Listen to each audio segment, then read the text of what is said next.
4007.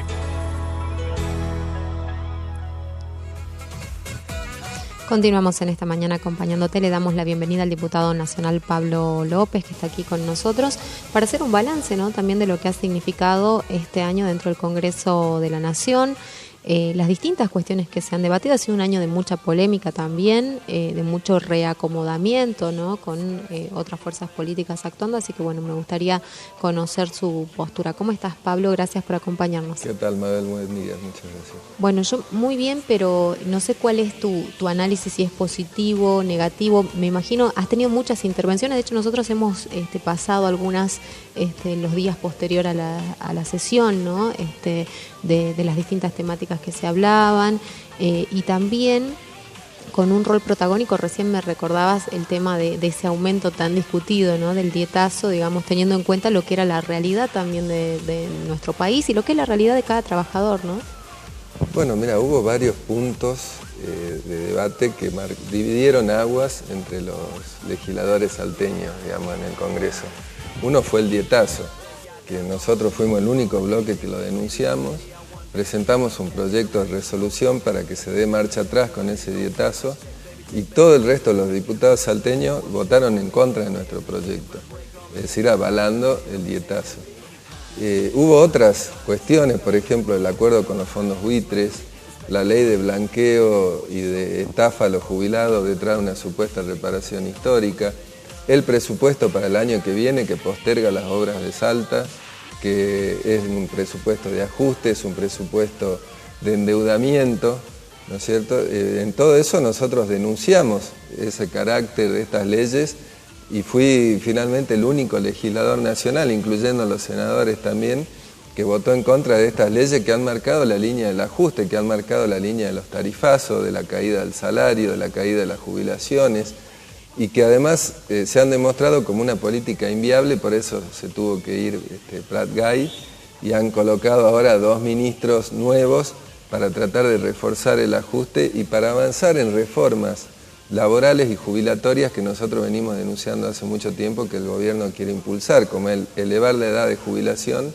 sobre todo para las mujeres, y la ley de ART que perjudica, digamos, a los trabajadores en términos generales. Es decir, ahí se han visto, digamos, claramente divisorias de agua. Después un tema también muy importante que se debatió, que yo interpelé al jefe de gabinete, fue el tema del dengue, que a principios de este año nuestra provincia sufrió 7 muertes como consecuencia del dengue.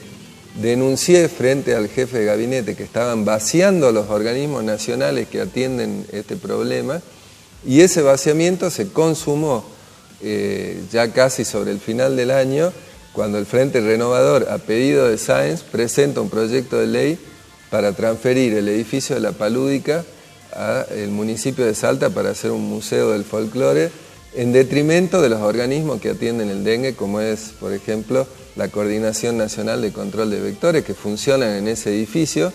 Y bueno, nosotros creemos que detrás de eso va a haber un enorme negociado a costa de la salud pública, y también allí fui el único legislador salteño que votó en contra de este negocio, ¿no? ¿Cómo crees que va a ser el año que viene, ¿no? Porque, digo, de alguna manera vos mencionabas, hubo como retrocesos en muchas cuestiones que tienen que ver sobre todo con el tema de la ciudadanía, ¿no?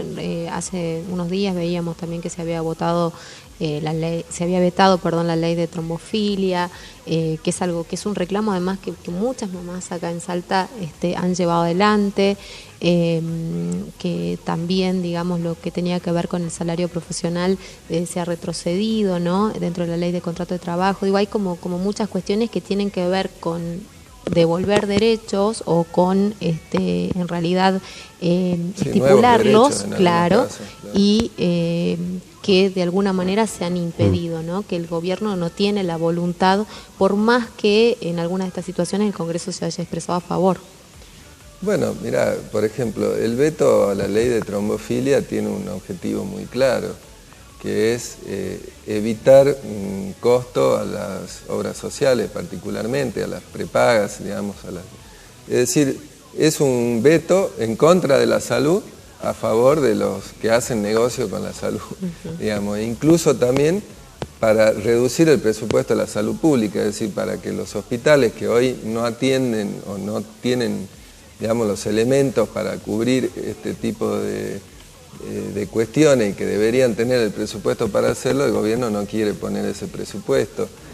Ha vetado también la ley del Bauen, de expropiación de este hotel, sí, que hace 14 años funciona, claro, gracias a sus propios trabajadores que lo mantienen funcionando. Claro, tremendo y, y los argumentos en todos los casos son realmente cínicos, porque el gobierno dice, es mucha plata que hay que gastar, plata que se tiene que usar para resolver necesidades insatisfechas, pero no es esa la plata, es decir, la plata que hay que utilizar para favorecer a la población está en las retenciones mineras que se eliminaron, en la condonación de deuda a las empresas de energía, que son casi 16.000 millones de pesos. El presupuesto para el año que viene tiene 300.000 millones de pesos en exenciones impositivas a grandes grupos económicos. Entonces ahí está la plata que debe ir a salud, a educación. El presupuesto del año que viene tiene el doble de monto para pagar los intereses de la deuda externa que lo que se va a usar para el presupuesto de todas las universidades del país. Claro. ¿No es cierto? Entonces, allí radican o ahí están los recursos que hacen falta y no, digamos, el dinero que se podría gastar en atender la trombofilia o alguna de las otras cuestiones que el gobierno ha vetado, ¿no?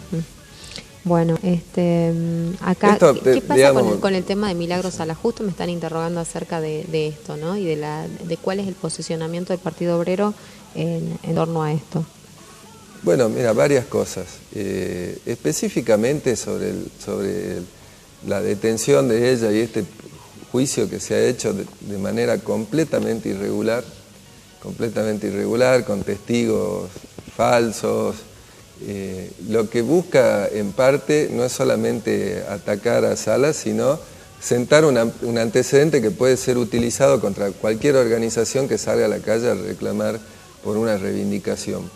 Esta figura de instigadora por la cual se la condena puede ser usado contra cualquier dirigente de cualquier organización, lo cual es muy grave. Por otro lado, el gobierno jujeño no ha podido avanzar en las causas que tiene Sala por malversación de fondos, porque esas causas no solamente comprometen a Sala, sino que comprometen a una parte importante del régimen político jujeño, que el gobierno de Jujuy no quiere tocar porque se vería también involucrado.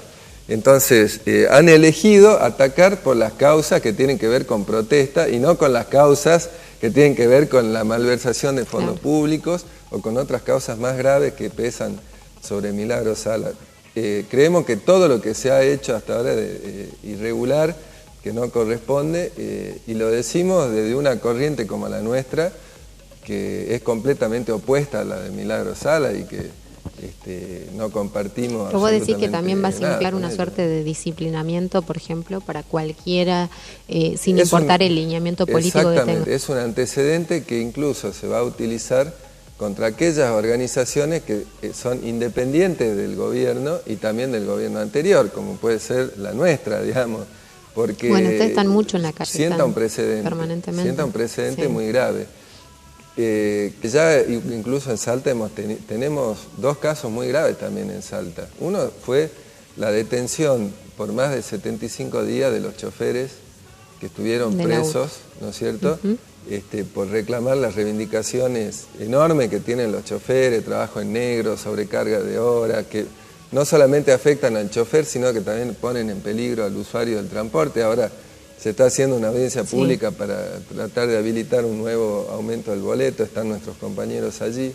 Y el otro caso es el de Silvia Nava, esta docente que está siendo cesanteada de la escuela por llevar un bono que la asamblea docente discutió sacar para juntar un fondo de huelga. Es decir, es un ataque no en particular a estos choferes, que específicamente, o a Silvia Nava, sino que por elevación también se ataca al conjunto de los trabajadores para decir, bueno, no salgan a luchar porque te puede pasar esto. Lo de Milagro Sala en algún punto también tiene ese sentido, el fallo, y también el fallo busca justificar frente a los organismos internacionales que han reclamado por las irregularidades enormes que Sala haya estado presa un año sin ningún tipo de justificación. Al margen de que nosotros creemos que tiene que ser juzgada porque hay otras causas muy graves, no por las causas por salir a reclamar, sino por las causas de malversación de fondos, por ataques que hizo a otras organizaciones. Al margen de eso, de las divergencias que podamos tener, todo lo que se hizo fue bastante irregular, ¿no? Bueno, acá me mandan otro mensaje, dice el diputado Pablo López: ¿para cuándo una ley que sea favorable para los mayores que no pueden encontrar trabajo? Los mayores de 35 años somos discriminados por el sector privado y también por el Estado, porque este gobierno dice que hay que darles posibilidad a los jóvenes. Yo, por ejemplo, cobro un plan de desocupado llamado PEC, 225 pesos, no me alcanza ni para pagar una boleta de luz, ¿no? Mira, nosotros tenemos un proyecto que plantea el reparto de las horas de trabajo sin afectar el salario, es decir, sin rebajar salarios, para incluir a una masa importante de trabajadores en los puestos de trabajo. Incluso planteamos en el mismo proyecto todo un mecanismo también para que los trabajadores que están en negro puedan tener una especie de fuero sindical, digamos, de que denuncian que están en negro, tienen que ser pasados o blanqueados, y eso impide a la patronal despedirlos, digamos, porque gozan de esa... Es decir, tenemos un planteo integral para este tipo de problema que plantea el televidente, que, es decir, acá hubo 200.000 despidos y no hubo incorporación ni de jóvenes ni de mediana edad, por decirlo de alguna manera. Hubo en general despido. La política del gobierno ha llevado a despido, con lo cual el problema del trabajo es uno de los principales problemas que se está planteando, que lo plantea este televidente, y bueno, lógicamente nosotros estamos en un crecimiento importante de nuestra organización de desocupados, que es el Polo Obrero, y que nos estamos movilizando en todo el país justamente en reclamo de trabajo genuino, porque la situación realmente en los barrios está golpeando duramente con respecto al trabajo, tanto los que tenían un trabajo formal como los que hacían changas, que también ya hoy no la consiguen. No, obviamente, es que digo, todo se retrae, ¿no? Cuando, bueno, hay una familia que alguno queda sin trabajo, lo que consumía se merma en el caso de poder seguir consumiendo, y si tenías, no sé, alguien que te ayudaba con las tareas del hogar, bueno, ya no puedes contar con ese personal, y así, ¿no? Es como que se va cortando la cadena de alguna manera. Diputado, ¿qué se puede hacer con gobernadores como Vidal, que cobran sueldos exagerados? Bueno, es lo que hicimos con el dietazo. Nosotros planteamos que se anule, digamos, ese aumento. En este caso, no sé si la legislatura de la provincia de Buenos Aires podría establecer algo, pero claramente, digamos, es escandaloso lo que ha hecho Vidal. Y 525.000 pesos, ¿no? 525.000 pesos. Es mucha plata. Cobra casi... Por mes. 3 veces lo que gana incluso el presidente. De lo cual es, digamos, ya por sí mismo habla, ¿no es cierto?, de esta cuestión, de los que además le están pidiendo al pueblo un sacrificio, lo ajustan por todos lados. Es completamente escandaloso, inmoral, ¿no es cierto?, lo que están haciendo estas personas que se presentan ante la población como que son los republicanos, los que vienen a recuperar los valores de la democracia. Sí. Hacen este tipo de cosas, ¿no? Ahora digo, ustedes son impulsores, digamos, dentro de la misma fuerza política en la que se encuentran, de que el salario que ustedes perciban tiene que ser, digamos, lo que cubre la canasta básica, ¿no es cierto? La canasta familiar. Y de ahí en más, esos aportes se utilizan para otras cosas, entre esos para el mismo sostenimiento del partido, ¿no?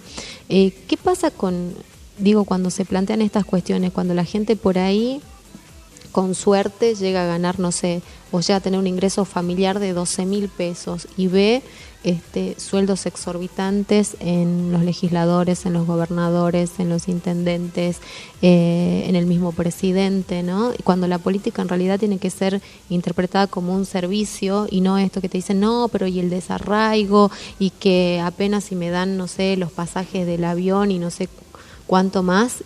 También nos hablaban de que el costo de vida en Buenos Aires es muy elevado para encontrar un alquiler. Bueno, esa es la postura de por ahí de muchos legisladores que han pasado por acá por el programa, ¿no? Bueno, mira, eso es todo discutible, porque lógicamente alguien tiene que vivir en otro lado. El Congreso podría establecer un mecanismo para garantizar que tengan un lugar donde quedarse. Claro. Pero el ingreso, digamos, propio para la vida cotidiana no puede estar alejado del ingreso general del conjunto de los trabajadores. Esa para nosotros es una cuestión de principios que la aplicamos aunque no exista una ley que lo establezca.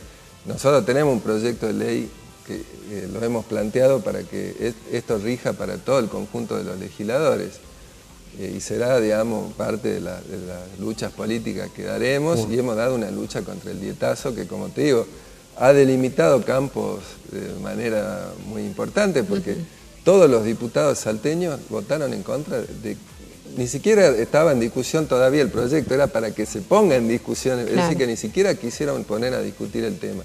Entonces, el sentido de estos altos ingresos que se ponen los gobernadores, los legisladores, es, digamos, la contrapartida de que luego ellos van a gobernar para intereses ajenos a los del pueblo.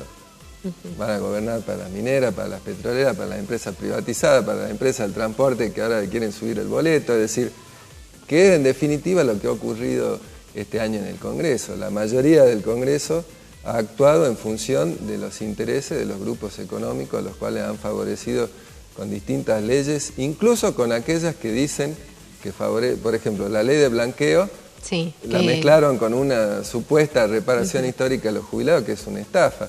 O la ley del impuesto a las ganancias que termina consagrando por ley un robo al salario de los trabajadores. Claro. Bueno, acá una opinión que difiere, ¿no?, con la tuya acerca de Milagros Salas, por lo menos en el tema de la condena, ¿no? Dice, cuando hay condena hay pruebas en contra y bueno, dicen de la ladrona jujeña, ¿no?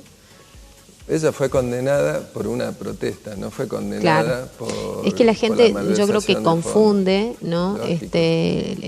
Por qué, digamos, se hizo todo este proceso y bueno, piensan en realidad lo que vos aclarabas recién, no están avanzando las otras causas porque, bueno, hay intereses comprometidos de mucha otra gente que el gobierno de Jujuy no quiere. Exactamente, nosotros somos partidarios de que se la investigue y se la juzgue por las causas de malversación de fondos. No estamos diciendo que se la exima de todas las responsabilidades, pero este juicio y esta condena no tiene nada que ver con eso, ¿no es cierto? Es decir, no se pueden mezclar las cuestiones, ¿no? Bueno, acá dicen, David Garros nos deja este mensaje, ¿no? Dice, ¿por qué en vez de seguir planificando una redistribución de la miseria, no incentivan un auténtico desarrollo agroindustrial, polos tecnológicos de aplicación concreta e inmediata, ¿no?, que permitan el desarrollo y crecimiento de la masa obrera? Nosotros somos partidarios de un desarrollo. Ahora, ¿con qué recursos se hace eso?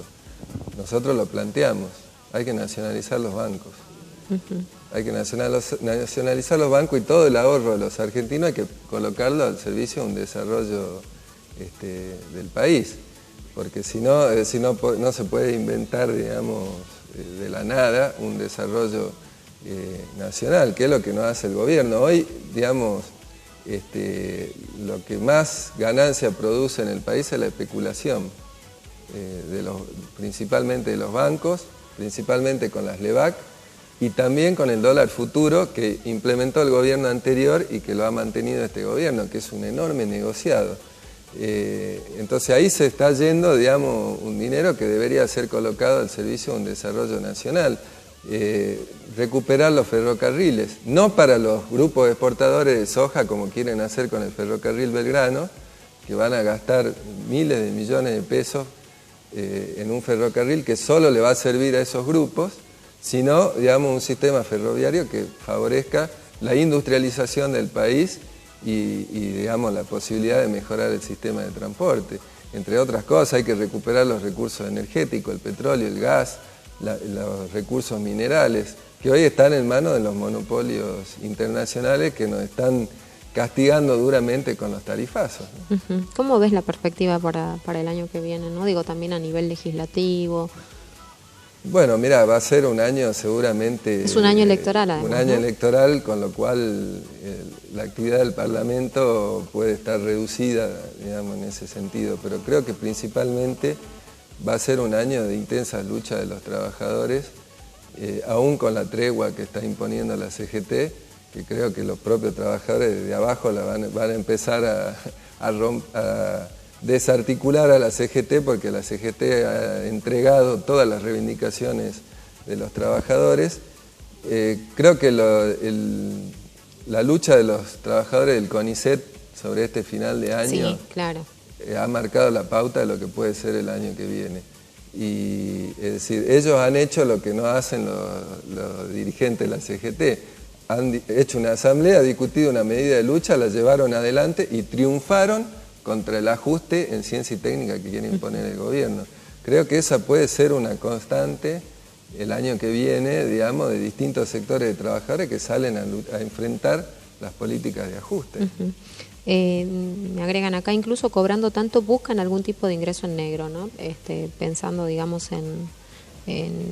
como decíamos, en cualquier funcionario, digamos, no importa si está dentro del Poder Legislativo o del Ejecutivo, que también ha pasado. Bueno, acá hubo, de hecho, una discusión también en torno cuando se blanquearon los montos que se recibían en la Cámara de Diputados. Concejales no estaban muy lejos tampoco, ¿no? Por lo menos dentro del municipio de esos mismos El Consejo salarios. Deliberante de Salta tiene los concejales ingresos similares a los de un diputado provincial.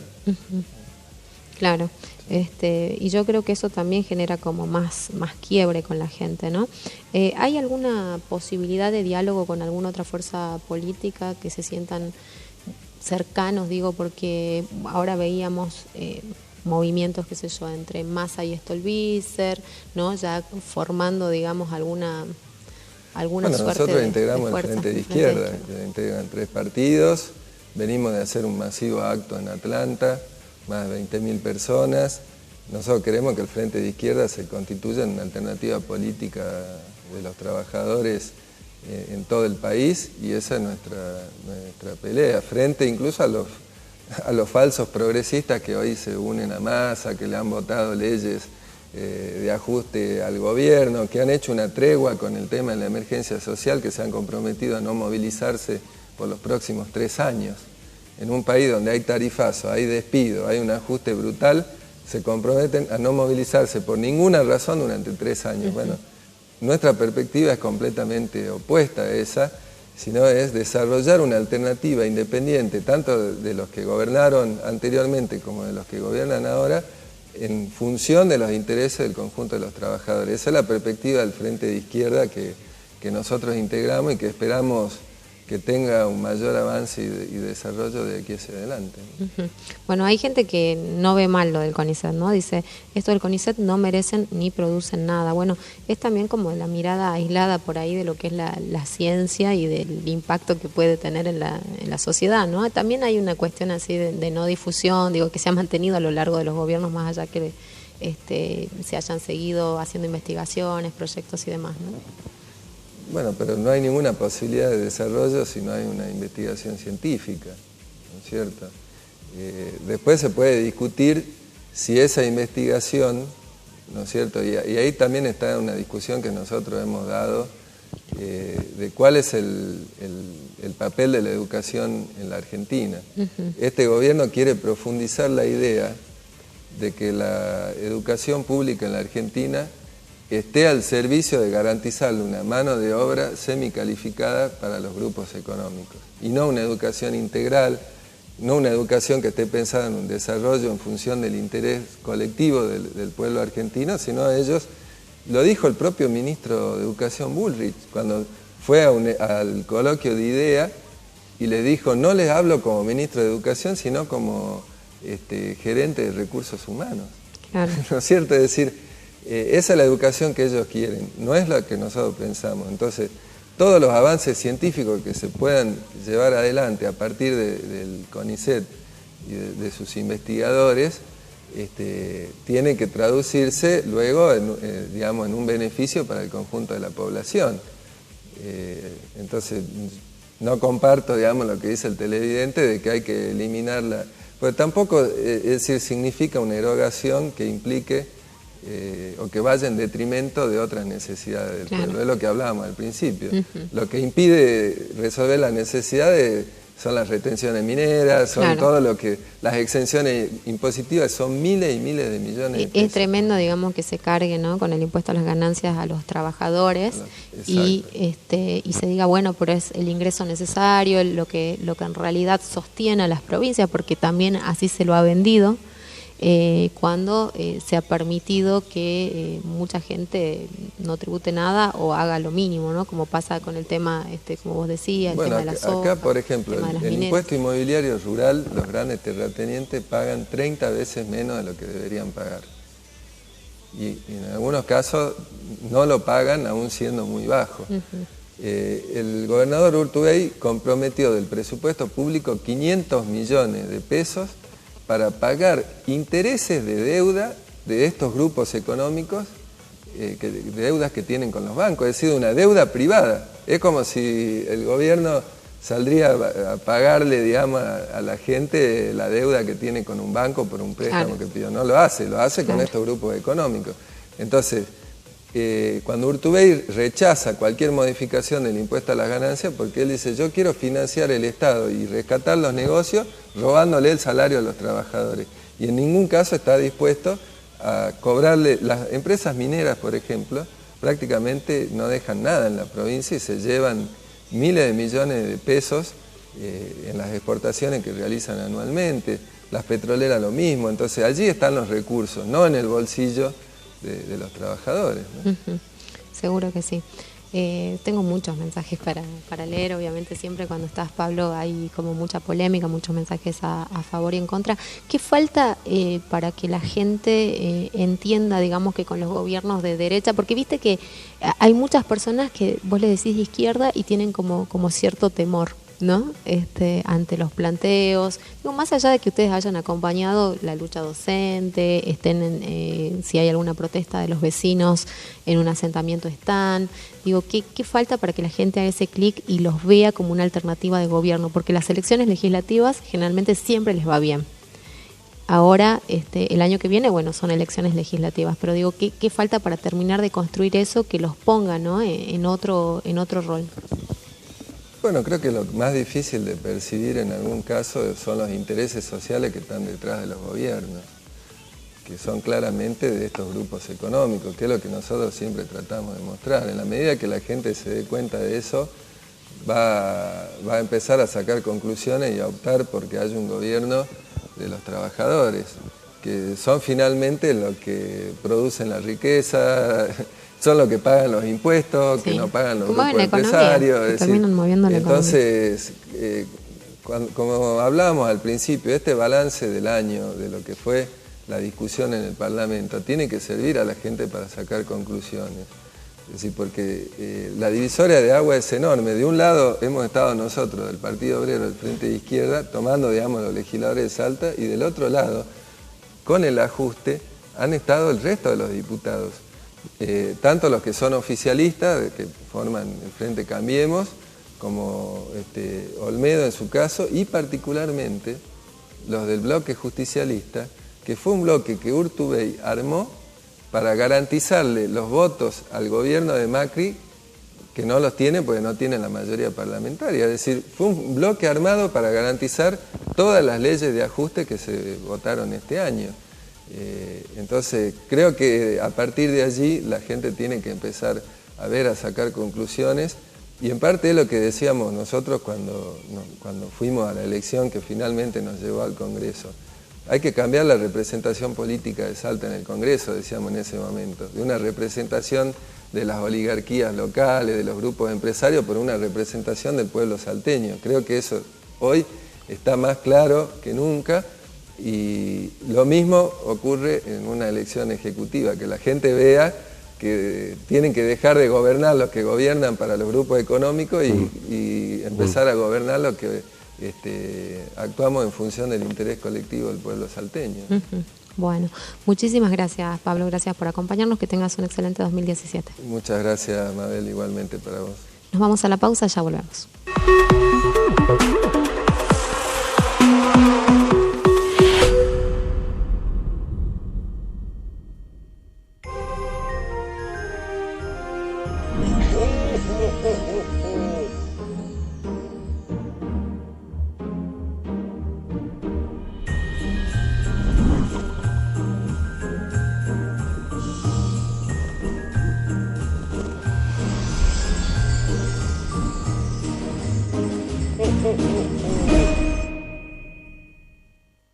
Inicio de espacio publicitario. El aire es nuestro. Deseo que el año